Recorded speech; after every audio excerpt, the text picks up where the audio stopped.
This is an 8-mark question, and it's asking you to explain the likely impact of a reduction in the budget deficit on the circular flow of income. And make sure that you do everything it tells you to do in the question. You have to refer to extract 1.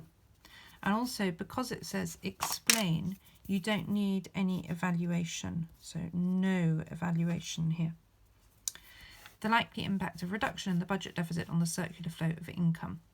So first of all, you'd start off by saying what the circular flow of income is, and you'd be talking about the flow of money between households and firms. That's in essence what the circular flow of income is. And then you could also talk about the fact that we have injections and we have withdrawals, which impact how much money is flowing around in the economy. And if we reduce the budget deficit, I'll show you in a second, but in extract 1, remember, if you have a budget deficit, it means that government spending is greater than tax revenue. You don't need to write that in your answer, but just for knowledge. So their way of reducing the budget deficit is to cut government spending. That's what it talks about in the extract. But we also know that another way to reduce the budget deficit would be to increase taxation.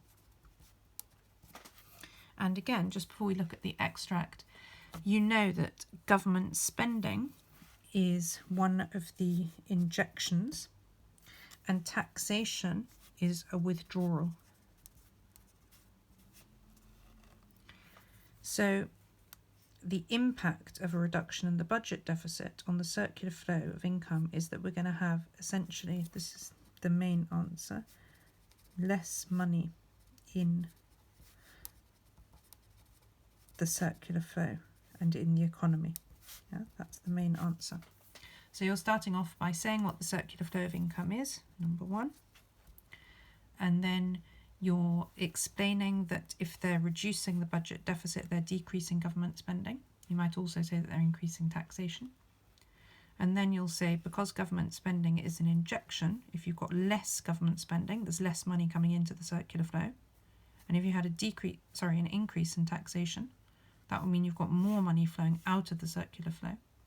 So overall, we're going to have less money within the circular flow and less money within the economy. And I'll just show you in extract 1 because you have to refer to that.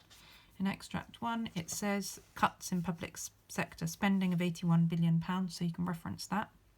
And also it says in real terms, the amount of spending will be 3% lower. You can reference that. It doesn't actually mention in here about taxation going up, but you could also mention that. But I would mostly stick to the fact that government spending is going to be going down. And that's how you're going to get your full 8 marks. Remember that you need your chains of reasoning. And remember not to quote directly, put it into your own words.